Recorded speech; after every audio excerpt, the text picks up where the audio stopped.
ओम नमः सिद्धेभ्य। नमो जीर्णाणम। सभी को सादर शुद्धात्म वंदन। आज माघ कृष्ण अमावस्या का यह शुभ मंगल पावन दिवस है और आज ही के दिन 1008 श्री श्रेयांसनाथ भगवान जी का केवल ज्ञान कल्याणक तिथि का यह शुभ मंगल दिवस है। और प्रतिदिन प्रसारित होने वाले सोनगढ़ संदेश में से आज जो संदेश हमें प्राप्त हुआ है वह ग्रंथ श्री परमात्मा प्रकाश जी ग्रंथ के 9 नंबर के श्लोक के आधार से प्राप्त हुआ है, जो आचार्य योगेंदु देव द्वारा विरचित यह ग्रंथ है। इसमें ज्ञान यानी बोधि की महत्व को बताते हुए यहाँ पर हमें यह संदेश प्राप्त हुआ है। तो चलिए पढ़ते हैं आज का संदेश। यहाँ लिखा है कि यह महान दुर्लभ जो बोधि को पाके भी जीव प्रमादी हो जाता है, वह रंक पुरुष बहुत काल तक संसार रूपी भयानक वन में भटकता है। क्या कहा यहाँ पर कि संसार वन में कौन भटकता है, ऐसा यहाँ पर आचार्य देव ने प्रश्न का उत्तर देते हुए बताया है कि संसार में कौन भटकता है। तो जो महान इस दुर्लभ बोधि को प्राप्त करके भी प्रमादी हो जाता है। क्या अर्थ समझना। अब बोधि का मतलब क्या समझना है। बोधि यानी ज्ञान, नॉलेज। तो यहाँ पर कहा है कि बोधि को प्राप्त करके, तो यानी कि जिसको बोधि की प्राप्ति हुई है, सबको नहीं। कैसे। अब देखिए, जो आत्मा है वो क्या है, जीव। और जीव में क्या होता है, ज्ञान। ज्ञान ही ज्ञान भरा है ना जीव में। तो फिर हमें अलग से प्राप्त करने की क्या आवश्यकता, क्योंकि मैं तो जीव हूँ, तो जीव में ही ज्ञान भरा है। तो फिर हमारे अंदर ज्ञान तो भरा है ना, तो हमें प्राप्त करने की आवश्यकता है क्या, नहीं है। लेकिन यहाँ पर ऐसा क्यों लिखा कि जो बोधि को प्राप्त करके भी। तो यहाँ पर ये कहा कि द्रव्य दृष्टि से तो आप ज्ञानवान ही हो, ज्ञान का घन पिंड हो। ज्ञान आत्मा से जुदा कभी हुआ ही नहीं है, अलग होता ही नहीं है।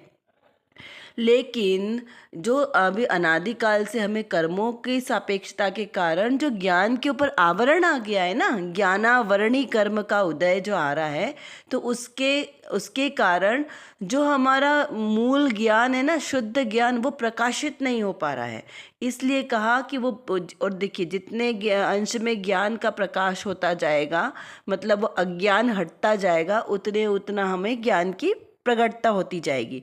जैसे निगोदिया जीव के पास भी उतना ही ज्ञान है जितना मुझ में है, और उतना ही सिद्ध भगवान में है ना। जो निगोद में सो ही मुझ में सो ही मोक्ष मझार। तो वो कौन से बात की, ज्ञान की बात चल रही है। वो द्रव्य दृष्टि से जो आत्मा में ज्ञान भरा है उसकी बात चल रही है। लेकिन वर्तमान में क्या बराबर है, नहीं, क्योंकि उनके पास तो अभी एकेंद्रीय शरीर है। और ज्ञान कितना है, अक्षर के अनंतवा भाग। अक्षर का अनंतवा भाग मतलब कितना हीन ज्ञान है। और हमारे पास कैसा है, क्षयोपशम ज्ञान है। मतलब कुछ ज्ञान अज्ञान का क्षय हुआ है, कुछ ज्ञान प्रकट है, और अभी कुछ ज्ञान प्रकट होना बचा है ना। ऐसा 3 मिलीजुली अवस्था है। कुछ क्षय हुआ है, कुछ उदय में आ रहा है, और अभी कुछ भी उपशम में रखा है।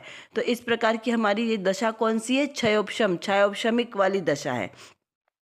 और जो सम्यक दृष्टि है उनका ज्ञान थोड़ा सा और ज़्यादा उघाड़ित हुआ है ना, और ज़्यादा उघाड़ हुआ है, क्योंकि उनका मिथ्यात्व चला गया। तो सम्यक्त प्राप्त हुआ, लेकिन सम्यक्त प्रकट तो हुआ है, सच्चा ज्ञान तो प्रकट हुआ है, लेकिन अभी कैसा है, कुछ छोटे से अंश में प्रकट हुआ है। अभी वो पूर्णता को प्राप्त नहीं हुआ। तो पूर्णता को प्राप्त कब होगा, वो धीरे धीरे धीरे ज्ञान का उघाड़ होता जाएगा। फिर कैसा होगा, मति श्रुत तो सुज्ञान होगा।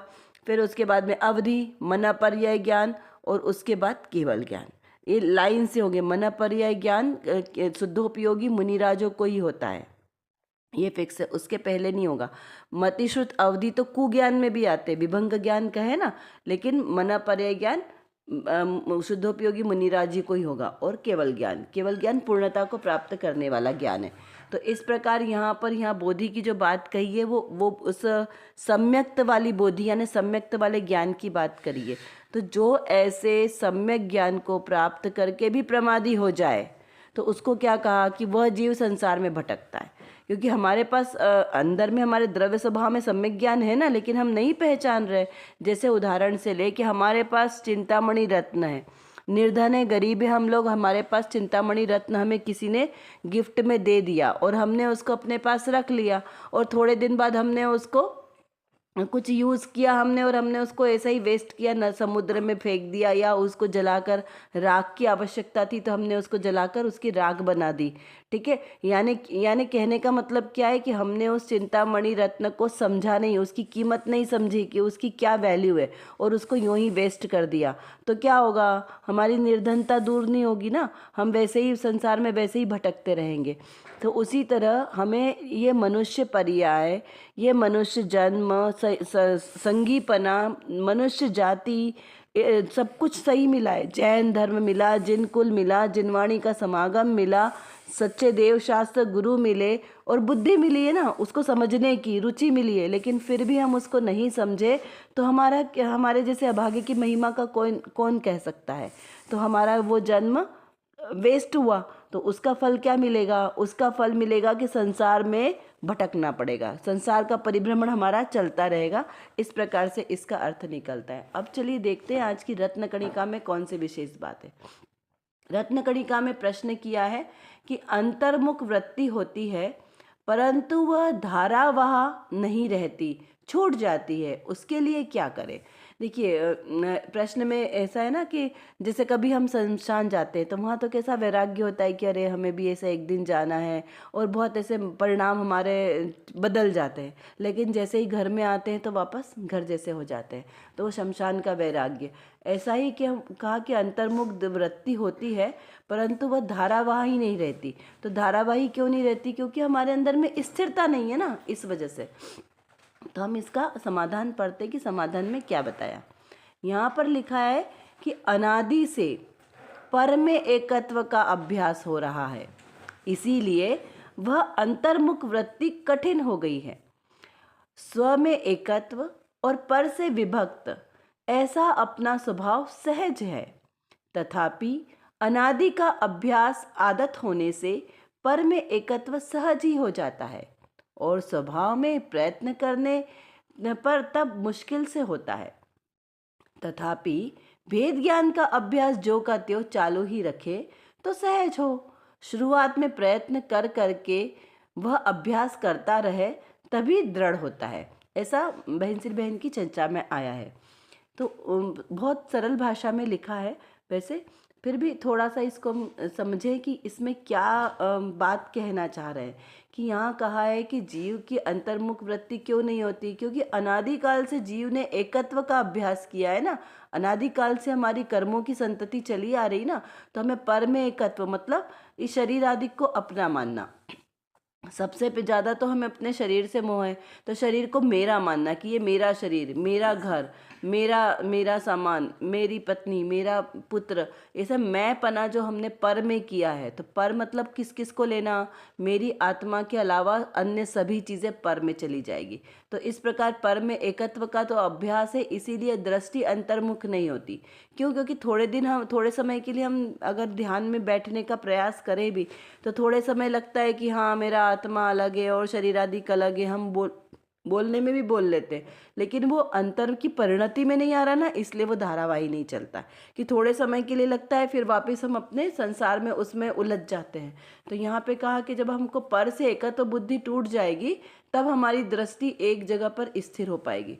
जैसे हमें जब पता चलता है कि ये वस्तु मेरी नहीं है, हमने कोई वस्तु को बहुत दिनों से अपनी मान के रखा और जैसे ही हमें पता चल जाए कि ये वस्तु मेरी नहीं है तो उसके प्रति राग द्वेष के भाव आते हैं क्या, नहीं आते। जब हमें पता है कि सामान पड़ोसी का है, घर पड़ोसी का है, तो उसके पड़ोसी के घर में कुछ भी हो रहा हो तो हमें कोई फर्क पड़ता है क्या, नहीं पड़ता है। कोई ज़्यादा परिचित होगा तो थोड़ा सा फर्क पड़ेगा, उसको बोलने के भाव आएंगे पर ज़्यादा नहीं आएंगे। तो उसी प्रकार हम अपने इस शरीर को पड़ोसी का मान के चले, वो भी कौन सा पड़ोसी, जिससे हमारी नहीं बनती है ना, ऐसा पड़ोसी मान के चलेंगे तो वो शरीर में रोगादिक आएंगे तो भी हमको फर्क नहीं पड़ना चाहिए। इतनी दृढ़ता कब आएगी, जब हम ऐसा अपने स्वरूप की महिमा को समझेंगे कि मैं आत्मा हूँ और ये शरीर मेरा पड़ोसी है, इसका मैं जितना भी इसके लिए उपकार करूँगा शरीर के लिए उतना मेरे संसार का मेरा बढ़ेगा, मुझे दुख की प्राप्ति होगी। तो जब हम ऐसा विचार करेंगे ना तभी हम उससे छूट पाएंगे कि इसकी सेवा करने से मुझे दुख होगा तो इसकी सेवा क्यों करनी है, तब हमसे उसका एकत्वपना छूटेगा। और फिर क्या करना है, स्व से एकत्व करना है, स्व से एकत्व और पर से विभक्त, ऐसा अपना स्वभाव, क्योंकि ये तो मेरा सहज ही स्वभाव है ना, स्व से एकत्व करना, पर से विभक्त होना। तो जब हम ऐसे अपने सहज स्वभाव में स्थिर हो जाएंगे तब हमारी परिणति स्थिर रहेगी। फिर क्या कहा कि तथापि अनादि का अभ्यास आदत होने से एकत्व सहज ही हो जाता है। ये जो हमारी परम एकत्व बुद्धि है ना, ये अनादि के संस्कार की वजह से, लेकिन अब तो हमें समझ में आ गया है ना, तो अब हमें दृढ़ता पूर्वक अपने स्वभाव पर दृष्टि रखना है। तो जब हम स्वभाव पर दृष्टि रखेंगे तो ये चीज़ें सहज ही छूट जाएगी, हमें उसके लिए प्रयत्न नहीं करना पड़ेगा, क्योंकि जब हम स्वभाव पर दृष्टि करेंगे तो बाकी चीज़ें अपने आप ही हमें विभाव रूप लगने लगेगी, वहाँ प्रयत्न की आवश्यकता नहीं होगी, फिर मुश्किल नहीं पड़ेगा। फिर भेद ज्ञान का अभ्यास जो का त्यों चालू रखे तो सहज होगा। प्रति समय, अब देखो भेद ज्ञान कभी कभी नहीं करना है, कब करना है, प्रति समय, दरेक प्रसंग में। माता जी कहती है ना कि दरेक प्रसंग में भेद ज्ञान भेद ज्ञान भेद ज्ञान ही आवश्यक है। कब तक, जब तक पूर्णता की प्राप्ति ना हो तब तक भेद ज्ञान ही आवश्यक है, प्रति समय। अब भेद ज्ञान करने के लिए कोई आपको ऐसे स्पेशल कोई स्थान की आवश्यकता है या कोई अलग से कोई साधन जुटाने होंगे, तो ऐसा नहीं है। भेद ज्ञान तो आपके अंतर की परिणति की बात है।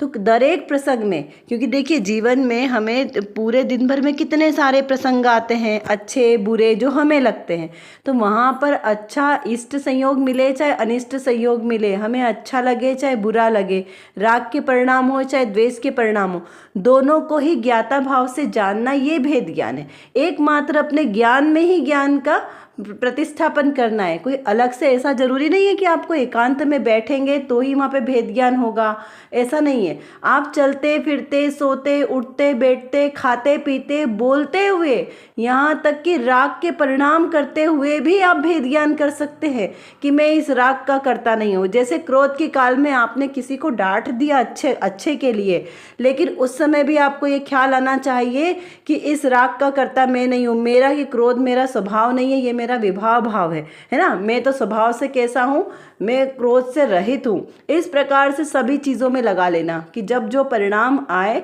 कषाय भाव के, उस समय आपको सजगता होनी चाहिए कि परिणाम मेरे नहीं है।